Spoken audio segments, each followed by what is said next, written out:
Hey everyone, and welcome to today's explainer. Look, if you've been putting in the hours at the gym, but you feel like your arms are just missing that extra pop, you're gonna absolutely love what we're looking at today. We're diving into a really fascinating guide on building up those dole, your biceps, by targeting a highly specific and honestly almost completely ignored muscle. So stop scrolling, grab a notepad, and let's figure out exactly how to master the pronated EZ-Bar Curl together.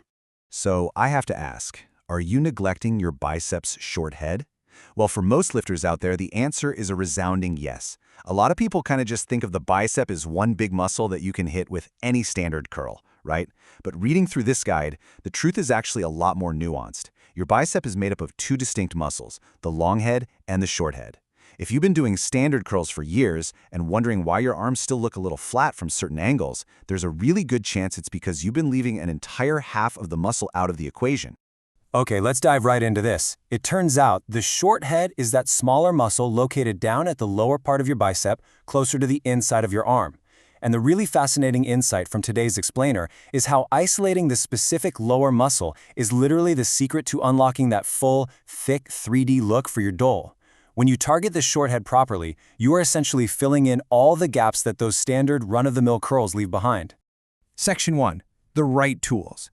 Because when it comes to this movement, your equipment and your grip absolutely matter. The very first tool in our arsenal is actually a technique. It's called the pronated grip. Now this simply means holding the bar with an overhand grip. So instead of the usual underhand way where your palms face up toward the ceiling, you're going to flip your hands right over so your palms are facing the floor. It definitely feels a little unconventional at first, especially if you're super used to standard curls, but this exact grip is the key. It's what shifts the workload away from the rest of your arm and directly onto that lower bicep. Now, you might be wondering, hey, can I just use a standard straight barbell with that overhand grip? Well, the short answer is yes, you could, but your elbows might literally never forgive you. Using a straight bar for this specific movement puts a massive amount of harsh, totally unnecessary pressure right on those joints. Over time, that is just a recipe for a nagging injury. Instead, the guide highly recommends using the EZ Curve bar. The natural bends and angles of the EZ-Bar allow your wrists and your elbows to sit in a much safer, way more natural position while still maintaining that pronated grip. You've got to protect those joints so you can keep lifting long-term, right? Moving on to Section 2, Perfect Form. Here is your step-by-step execution for maximum results.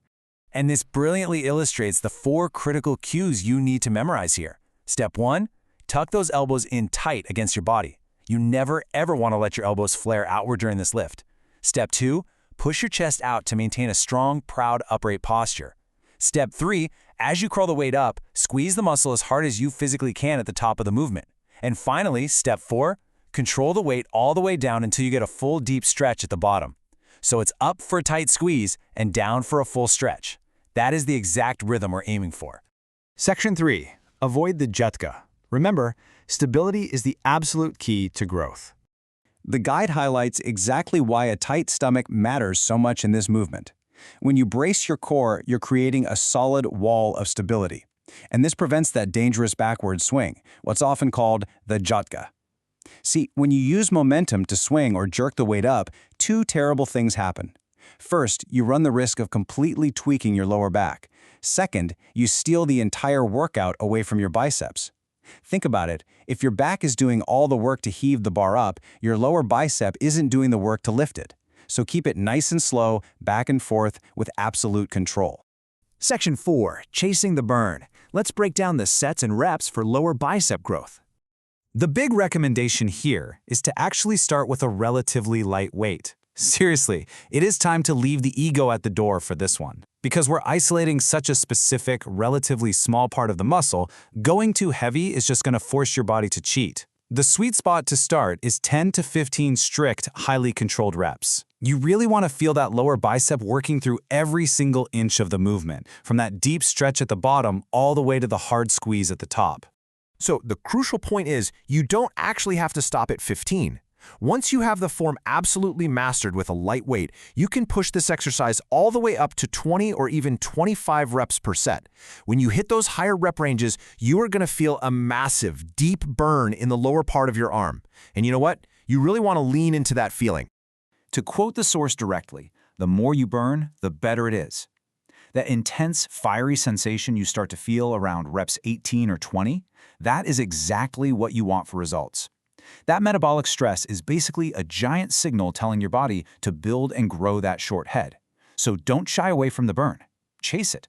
That is where the real transformation happens for your arms. So we've broken down the anatomy, the pronated grip, the EZ-Bar, the strict form, and that high-rep burn. I challenge you to take these exact techniques, drop the weight just a little bit, and apply this to your very next arm workout. But honestly, it really makes you wonder, if simply flipping our grip can unlock this much untapped growth in our arms, what other hidden muscles have we been completely neglecting in the rest of our routines? Something to think about. Thanks so much for joining me on this explainer, and we'll see you next time.